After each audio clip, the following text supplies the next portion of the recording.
Hi friends, welcome to మన pharmacy channel. Today short వీడియోలో ఆర్లాక్ D tablet గురించి తెలుసుకుందాము. ఈ ఆర్లాక్ డి టాబ్లెట్ను జైడస్ కంపెనీ తయారు చేసింది.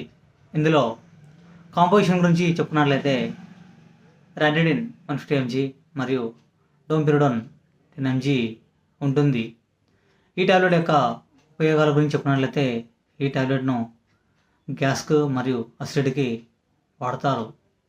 అంతేకాకుండా జీఈఆర్ ట్రీట్మెంట్లోను మరియు పెప్టిక్ అల్సర్ ట్రీట్మెంట్లోనూ ఈ టాబ్లెట్ను వాడతారు. ఈ ఆర్లాక్ డి టాబ్లెట్ను కేవలం డాక్టర్ డోసుతో మాత్రమే వాడాలి. ఈ టాబ్లెట్ను కేవలం 12 సంవత్సరాల వయసు పైన మాత్రమే ఈ టాబ్లెట్ను ఉదయం మరియు రాత్రి అనంతరం ముందర ఒక టాబ్లెట్ చొప్పున వేసుకోవాలి. ఈ టాబ్లెట్ను కేవలం డాక్టర్ డోసుతో మాత్రమే వాడాలి. మరి ఈ టాబ్లెట్ యొక్క సైడ్ ఎఫెక్ట్స్ గురించి చెప్పినట్లయితే డయేరియా, స్లీప్నెస్, టైర్డ్నెస్ అనేవి రావచ్చు. Thank you for watching.